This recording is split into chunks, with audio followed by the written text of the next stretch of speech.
يعيشكم يا رب. اليوم بما أن المطاعم العالمية كلها في السعودية وقاعدين نشوفها بعيون سعودية، عندنا بلد اليوم هنا نحطه في قلوبنا، تونس الخضراء، بلد الأنس والجمال. حنجرب أكلاتها اليوم المميزة والمختلفة، فحنروح المطبخ ويلا يعيشك.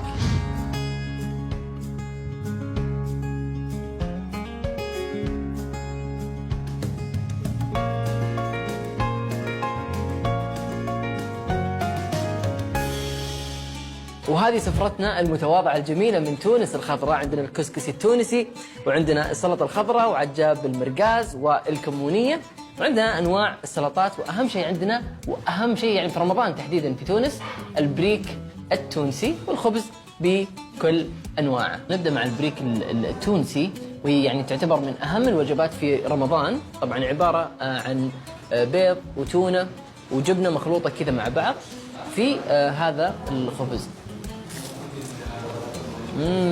خلونا نجربها يا جماعة مع عصرة الليمون كيف تطلع. ولا أروع. طبعا ما تحلى الكمونية إلا بالطابونة، والطابونة نوع من أنواع الخبز التونسي، فخلونا نجرب. طعم الكبدة مع اللحم متمازجة بشكل مرة حلو، عليها رشة بقدونس كذا حلوة. تعالوا أعرفكم على عجة مرقاز. عجة مرقاز هذه يا جماعة أكلة تونسية شعبية مشهورة، عبارة عن سجق مع الإدام الجميل هذا، طماطم والخضار وبيض كذا، معمولة بطريقة حلوة. صراحة أول مرة أذوق طعمها، فخلونا نجرب. بسم الله. الله، نكهة الفلفل يا جماعة معطية نكهة. أنا من بعد إفطارنا غير بصير أكل فلفل عادي. وهنا الطبق رقم 1 في تونس والأكثر شعبية، الكسكس التونسي. طبعا هو من اللحم والبطاطس والقرع والحمص وبالسميد، طبعا معمول بالصوص الأحمر وبالصلصات الحمراء يعني. فخلونا نذوق طعم الكسكس التونسي.